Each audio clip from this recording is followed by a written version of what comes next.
fazendo um rápido resumo do que vimos domingo passado. O rei Nabucodonosor, ele teve um sonho, mas ele não se lembrava do que tinha sonhado. E então ele estabeleceu um decreto, emitiu um decreto para que fossem mortos todos os sábios, magos, feiticeiros, adivinhos, todos aqueles que estavam diante dele para ajudá-lo através das suas magias, dos seus conhecimentos.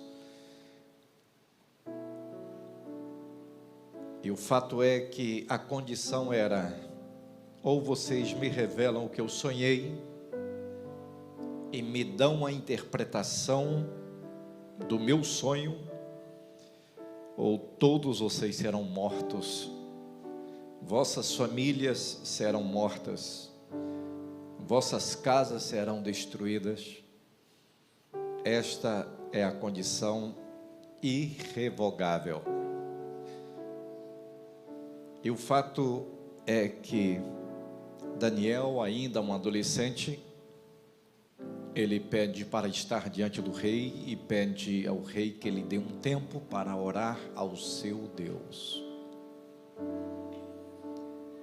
E ele trará ao rei não somente o que o rei sonhou, mas trará também a interpretação do seu sonho. E Daniel, juntamente com os seus companheiros Ananias, Misael e Azarias, entram em oração. E o Deus dos céus responde à oração daqueles 4 adolescentes. E Daniel, então, faz saber ao rei aquilo que o rei havia sonhado, mas havia esquecido. Ele traz a interpretação. E o sonho que o rei ele teve foi um sonho dado por Deus. Deus revelou ao rei Nabucodonosor o que haveria de ser depois dele, até o fim dos dias. Nós estamos falando, queridos, para vocês terem uma dimensão clara, nós estamos falando do ano basicamente 605, 606 antes de Cristo.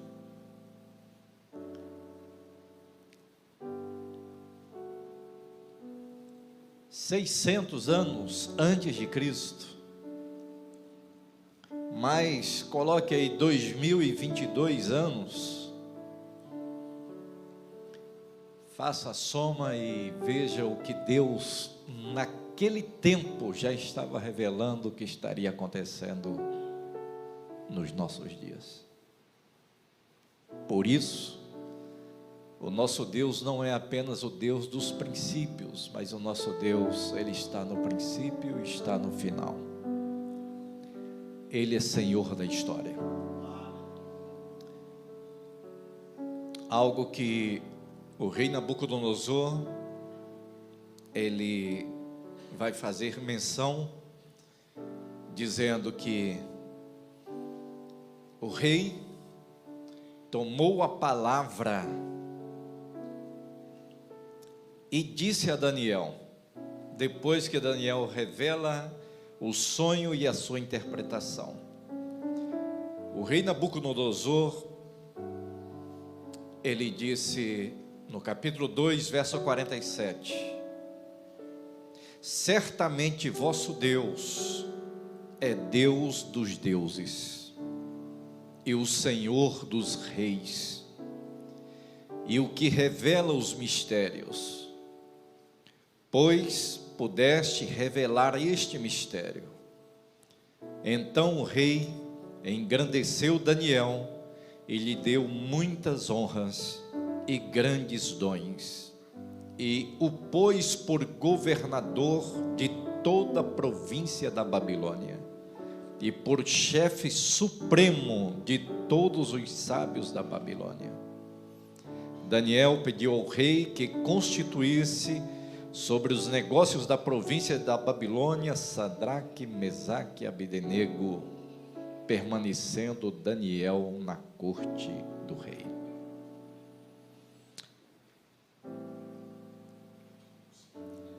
No último domingo nós falamos sobre o sonho, e o sonho ele estava retratado em uma estátua. Eu gostaria de pedir que fosse colocado a estátua.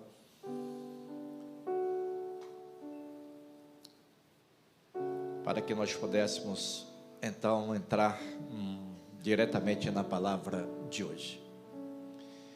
Nós falamos domingo passado sobre o sonho de Nabucodonosor, e este foi o sonho que ele teve. Ele viu uma grande estátua, cabeça de ouro, peito de prata, o ventre e coxas de bronze, pernas de ferro e os pés, juntamente com os seus dedos, parte de ferro e parte de barro. Deus estava mostrando ao rei Nabucodonosor o que aconteceria até o fim dos dias. E os impérios que se seguiram foram estes.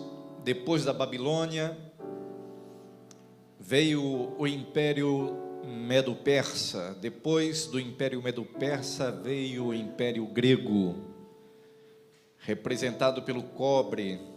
Depois do Império Grego veio o Império Romano, representado pelo ferro. Mas no verso 34 do capítulo 2 de Daniel,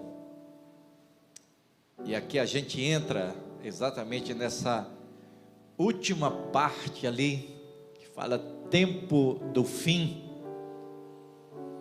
Nós temos ali ferro misturado com barro, tempo do fim. Então preste atenção no que a palavra foi revelada para Daniel.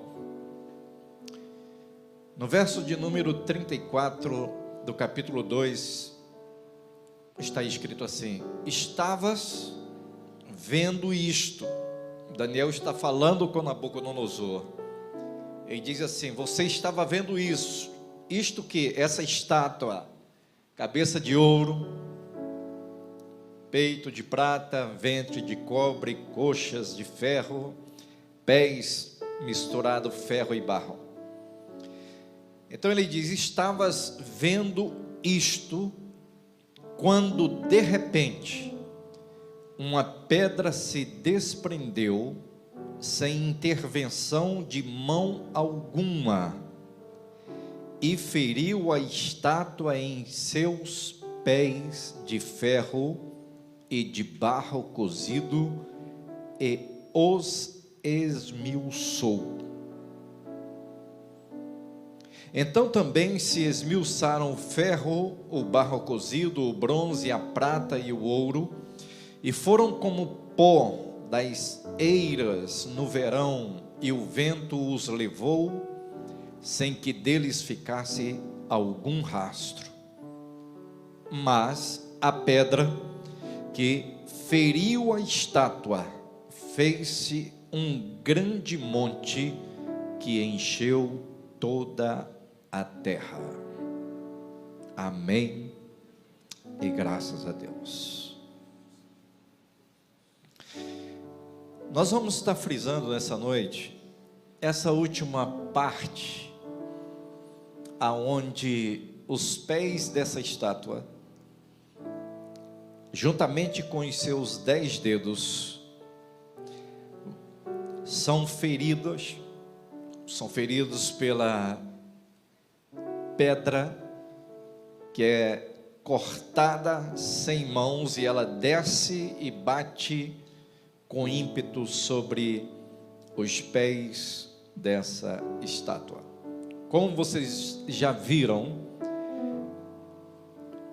quando a gente olha para essa estátua, nós estamos tendo uma leitura dos reinos que governaram, ou dos impérios que governaram politicamente a humanidade. Estes foram os maiores, os mais grandiosos impérios da história. Houveram outros antes deles, mas nenhum tão grande quanto estes.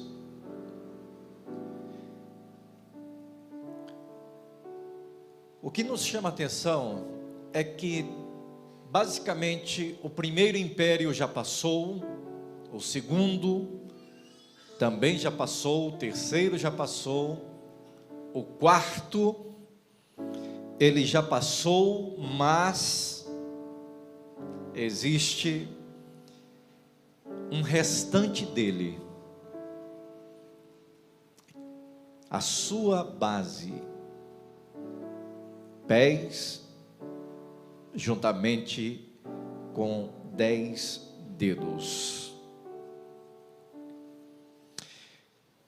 Daniel, ele vai trazer uma explicação para o rei do que significa os dedos dos pés dessa estátua.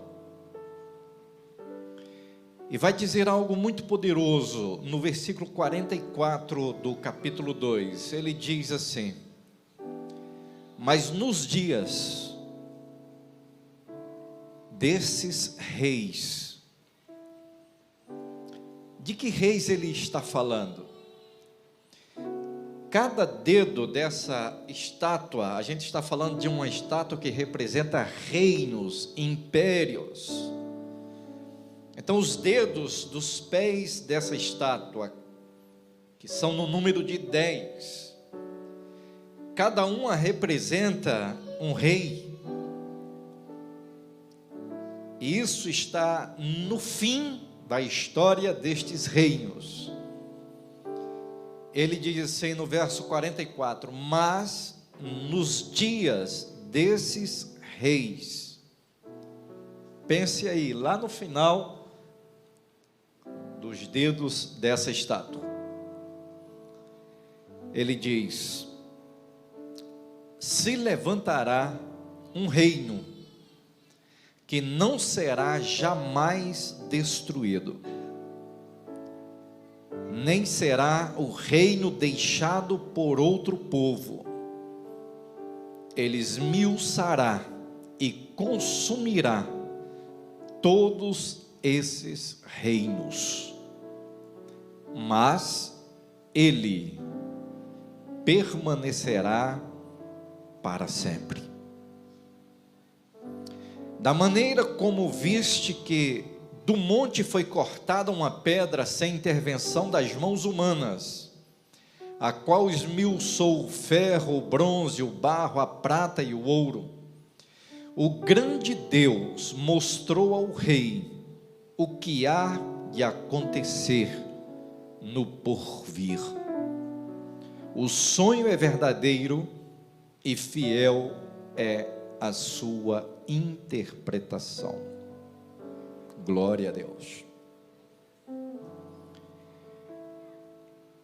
Nessa noite eu quero trazer para vocês a última parte dessa estátua, dizendo para vocês o seguinte: que os pés que estão ali, juntamente com os 10 dedos, se refere a um tempo específico. E você pode perguntar: pastor, esse tempo ele já se cumpriu? Já aconteceu? Que pedra é esta que vem e derruba e destrói e consome com essa estátua e a faz totalmente em pedaços? E a resposta para você é clara. Os pés e os dedos dessa estátua, elas ainda não foram atingidas, ou os dedos não foram atingidos, nem foram destruídos. Esta pedra que o rei viu no seu sonho, essa pedra ainda não foi cortada e descida dos céus para bater nos pés desta estátua. Esta pedra, se você não sabe quem ela é, eu vou te falar agora. Esta pedra tem um nome. Esta pedra chama-se Jesus Cristo, o Filho de Deus.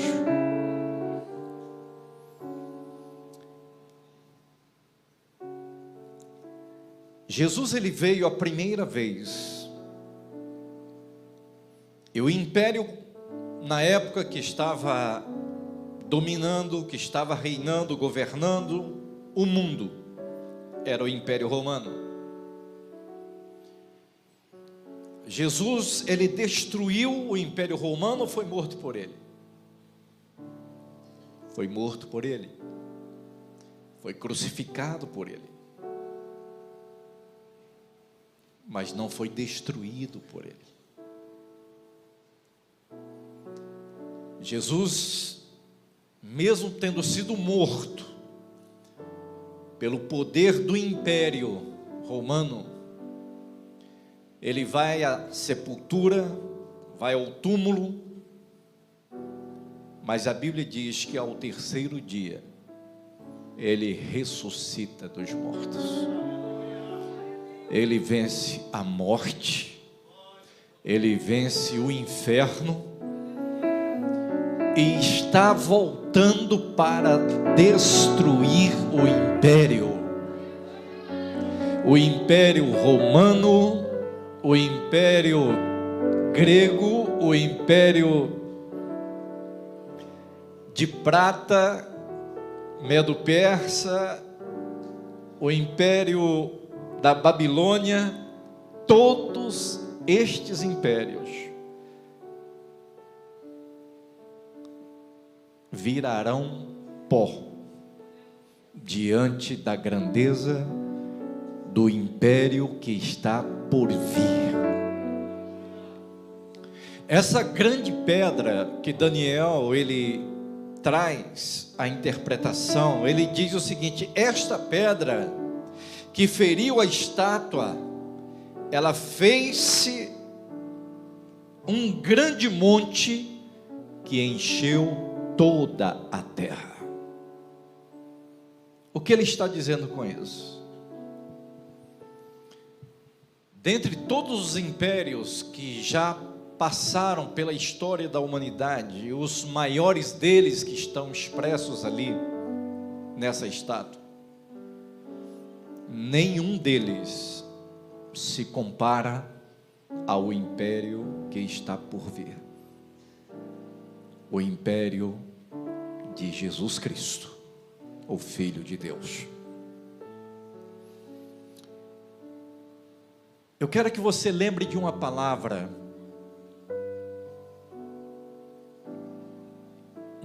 que dentro de um momento em que Jesus estava com os seus discípulos,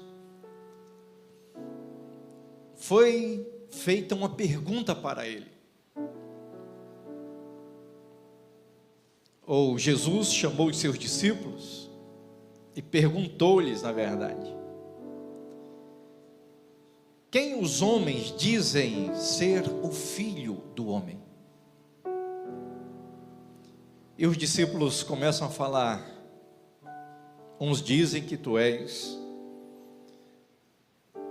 Jeremias, outros dizem que tu és João Batista, outros dizem que tu és um dos profetas que ressuscitou. E a concepção dos discípulos era que Jesus era mais um profeta. Mas Jesus faz questão de dizer para os seus discípulos quem ele é, para que eles não tenham dúvida. E então Jesus faz uma pergunta aos seus discípulos, e a pergunta é a seguinte: e vocês? Quem dizem que eu sou? E no meio daqueles questionamentos, Pedro então diz: tu és o Cristo, o Filho do Deus vivo. E Jesus então diz a Pedro: Pedro, não foi a carne nem o sangue que te revelou, mas foi o meu Pai que está nos céus. E eu te digo algo, e é esse algo que eu quero que você guarde no seu coração. Ele diz: eu te digo que sobre esta palavra que você liberou, que você recebeu como revelação de Deus, sobre essa expressão de que eu sou Cristo, eu edificarei a minha igreja, e as portas do inferno não prevalecerão contra ela. O que me chama a atenção nesta expressão é que, pela primeira vez no Novo Testamento, Jesus, ele entra com essa expressão para se referir a ele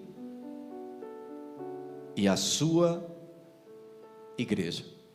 Ele diz: eu edificarei a minha igreja. E aí, o que é que tem de grandioso e importante nisto? É que a palavra igreja, que vem do grego eclésia,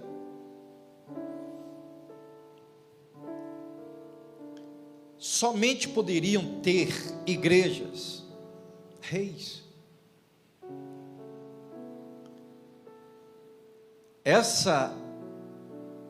Esse era o conceito que Jesus, ele queria que os discípulos tivessem acerca dele.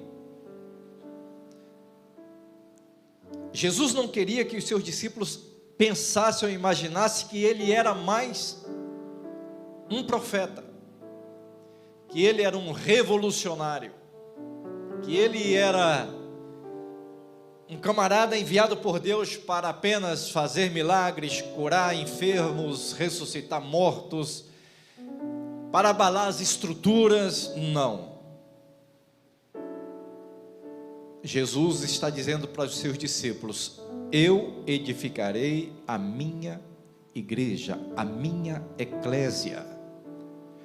Quem tinha eclésia? Somente reis. Jesus está se apresentando para os seus discípulos dizendo: eu não sou profeta, apesar de curar, apesar de pregar, apesar de ministrar, eu não sou um profeta. Eu sou mais do que isso. Eu sou rei. Para isso eu vim ao mundo. Quando ele está diante de Pilatos, a pergunta que Pilatos faz é a seguinte: tu és rei? E ele diz: tu o dizes. Eu sou. Eu sou rei, Pilatos. Mas meu reino não é deste mundo. O meu reino não é como o seu reino.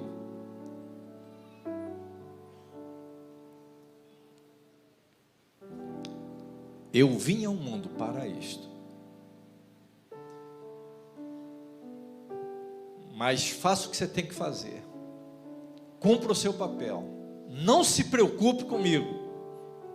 Aqui de rei para rei, a gente pode conversar. Você é um rei e eu sou rei, mas o meu reino não é deste mundo. É maior, é mais grandioso. E vai chegar o tempo. Vai chegar o tempo que eu vou exercer o meu reinado. Por isso ele vai à cruz, ele morre, mas ele não morre como um derrotado, ele morre como um rei. Quando todos esperavam que ele descesse da cruz, que ele xingasse todo mundo, que ele esbravejasse, ele olha para todos e diz: Pai, perdoa-lhes, eles não sabem o que estão fazendo.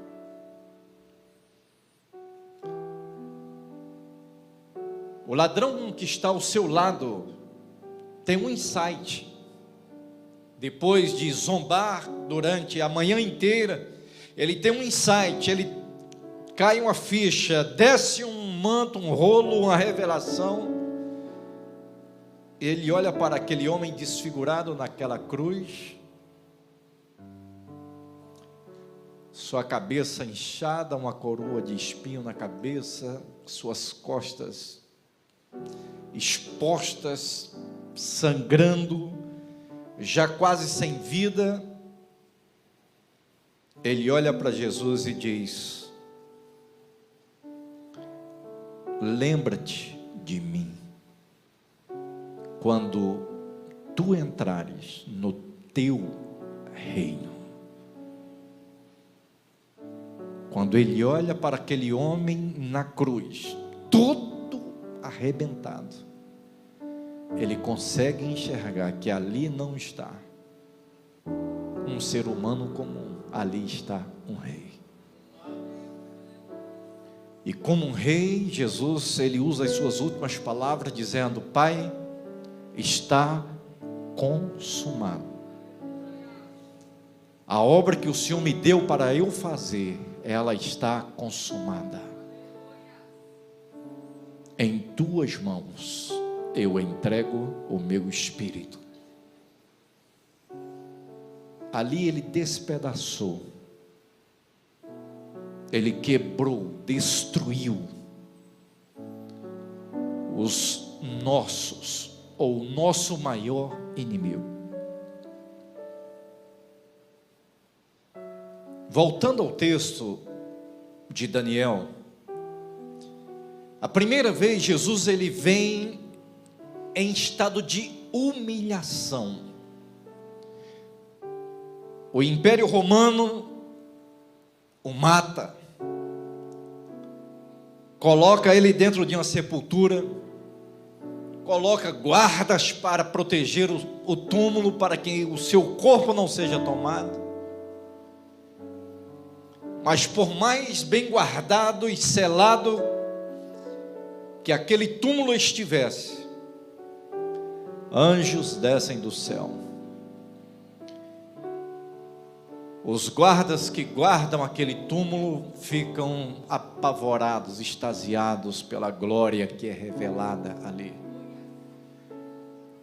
A pedra que estava tapando a entrada do túmulo, aquela pedra é removida, e Jesus sai dali em corpo, em um corpo espiritual. Seu corpo é transformado, ele sai, os guardas tremem, a religião da época treme, Roma treme, tentam esconder a ressurreição daqueles que eles julgavam ter acabado com ele.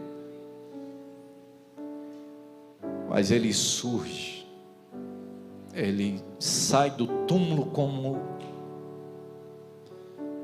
se alguém nunca tivesse tocado nele.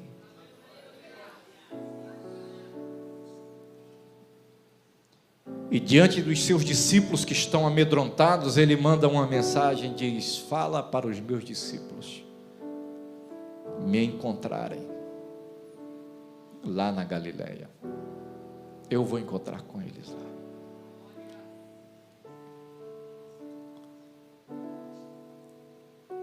O Rei dos Reis, o Senhor dos Senhores, ele morreu, mas ressuscitou. Estabeleceu a sua igreja, a sua eclésia, o seu reino. E aí eu quero que você entenda algo. Quem é o reino? Onde está o reino de Deus?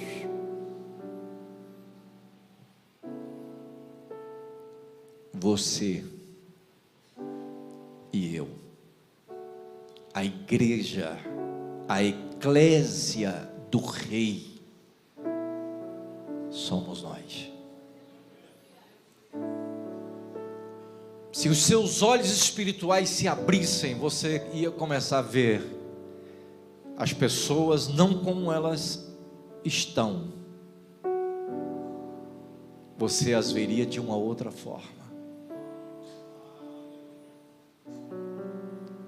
Se você se acha feio, aproveite, porque é temporário. Você será revestido de corpo glorioso, como disse Paulo, escrevendo aos Coríntios. É certo, irmãos, que aquilo que é corruptível, nossa carne, você se acha feio, você se acha o quê? O que você não gosta em você? Eu não gosto do meu nariz. Aproveita enquanto você está com ele, porque ele vai ser transformado. Charles está se achando mais gordinho. Aproveita, porque brevemente você será transformado em um corpo glorioso. E haverá um milagre tremendo na vida, não somente de Charles, mas a gravidade, por mais que ela tente te puxar para baixo, o poder do Cristo de Deus vai te arrancar para cima, te levar. Paulo diz, escrevendo aos Tessalonicenses: ao soar da voz do arcanjo e da trombeta de Deus, nós seremos arrebatados para nos encontrarmos com o Senhor da eclésia nos ares, e de lá nós subiremos e estaremos para sempre com o Senhor. E a igreja diga: Maranata, ora vem, Senhor Jesus. Aplauda o Senhor.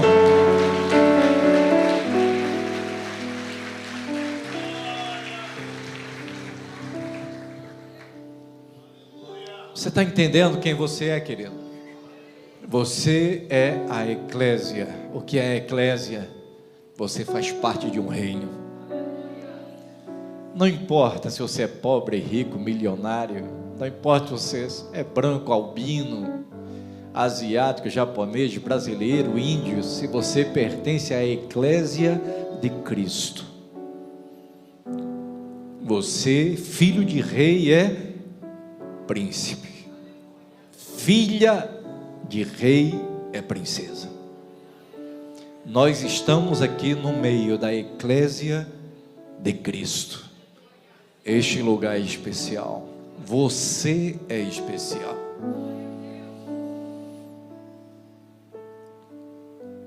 A primeira vez Jesus veio em humilhação, mas a segunda vez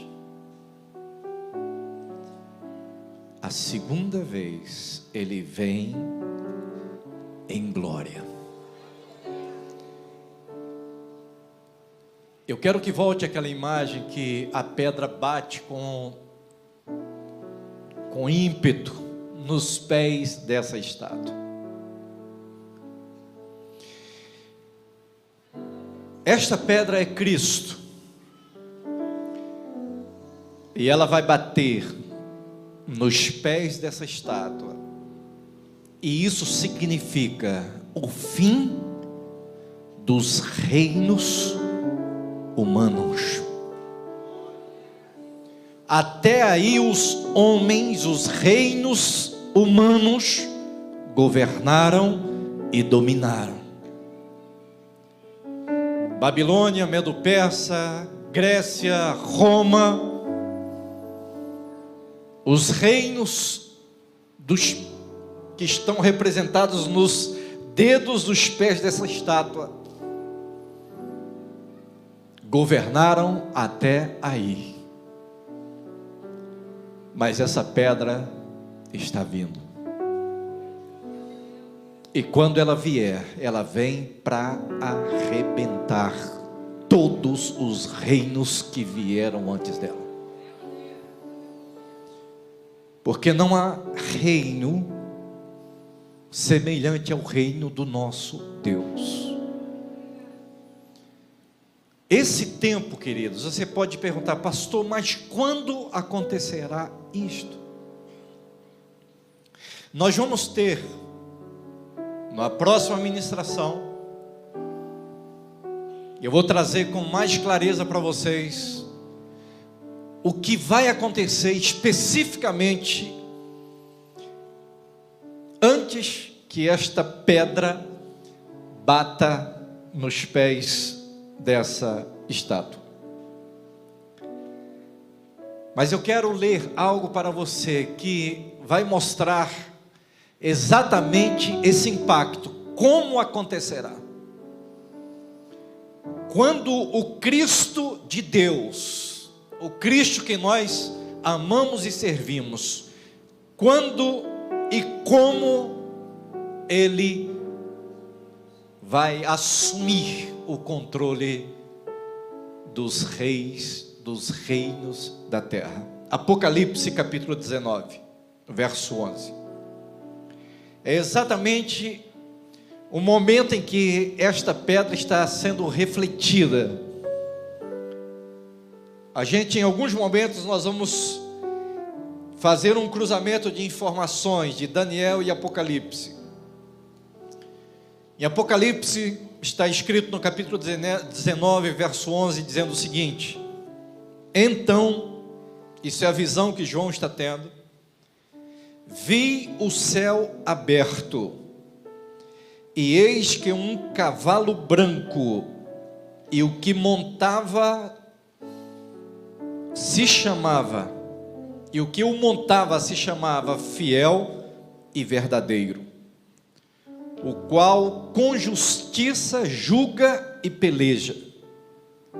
Seus olhos são como chamas de fogo, e sobre sua cabeça há muitos diademas, e tem um nome escrito que ninguém conhece senão ele mesmo. Está vestido de uma roupa mergulhada em sangue, e o seu nome é o Verbo de Deus. E os exércitos celestiais, vestidos de linho finíssimo, branco e puro, seguiam-no em cavalos brancos. De sua boca sai uma espada aguda para ferir as nações, e ele as pastoreará com vara de ferro, e ele pisará o lagar do vinho do furor, da ira do Deus Todo-Poderoso. Em sua veste e em sua coxa tem escrito este nome: Rei dos Reis e Senhor dos Senhores. Vi um anjo que estava de pé no sol e gritou em grande voz, dizendo a todas as aves que voavam no meio do céu: vinde e congregai-vos para a grande ceia de Deus, para que comais carnes de reis e carnes de comandantes, carnes de valentes, carnes de cavalos e de seus cavaleiros, e carnes de todos, de livres e escravos, de pequenos e grandes. Vi a besta, anticristo.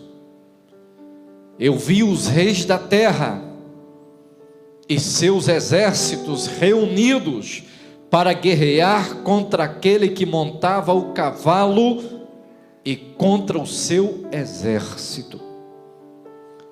A besta, o anticristo, e com ela o falso profeta, que fizera diante dela os sinais com os quais enganara aos que receberam a marca da besta e haviam adorado a sua imagem. Estes dois foram lançados vivos dentro de um lago de fogo que arde com enxofre. Os demais foram mortos com a espada que saía da boca do que montava o cavalo, e todas as aves se saciaram das carnes deles.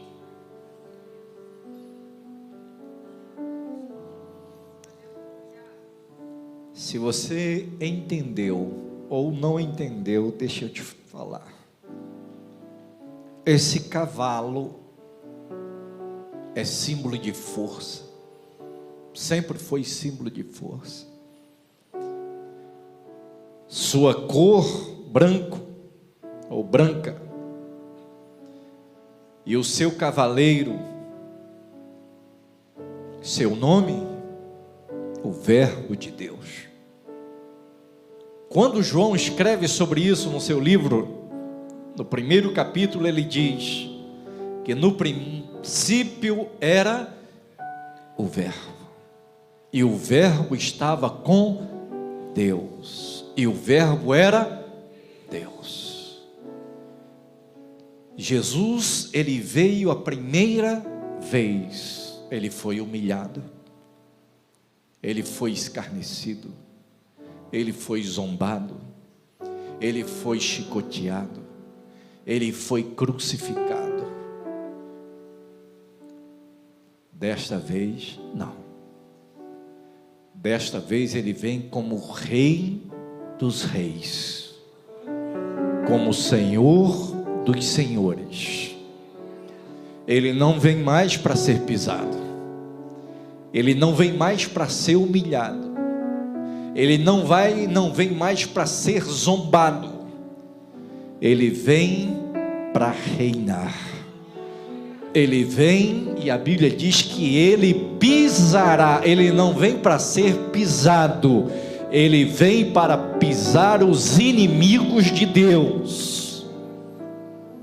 Assim como se esmaga a uva com os pés para se extrair o suco, ele virá para manifestar não o amor de Deus, mas a justiça divina, e pisará o lagar da ira do Deus Todo-Poderoso, e juntamente com ele está descendo um exército, e esse exército eu espero estar lá. Eu espero que você faça parte desse exército, porque a igreja estará com ele para reinar. Existe o tempo da igreja ser humilhada, é agora. Da igreja ser perseguida, é agora. Mas vai chegar a nossa hora em que nós seremos glorificados. E Jesus falou: assim como eu me assentei, eu venci e me assentei ao lado do trono do meu Pai, assim também vocês se assentarão ao meu lado para reinar juntamente comigo. Você está do lado como o texto diz, Ele é Rei dos Reis. Quem são os reis? Você está perto de reis. Quem são os reis que haverão de reinar com Ele? Você, eu, a igreja, a eclésia dele. Com isso, a gente entende o que ele respondeu para os discípulos, quando ele disse: olha, eu edificarei a minha eclésia, e as portas do inferno jamais prevalecerão contra ela. Podem até nos perseguir, pode até nos matar, pode até nos ignorar, mas a pedra vai descer e vai bater com ímpeto sobre os reinos deste mundo, e nós desceremos com o Rei dos Reis, com o Senhor dos Senhores, e reinaremos para sempre com o Senhor Jesus. Se você pode aplaudir a Ele, aplauda-o para a glória e a honra do nome do Senhor Jesus.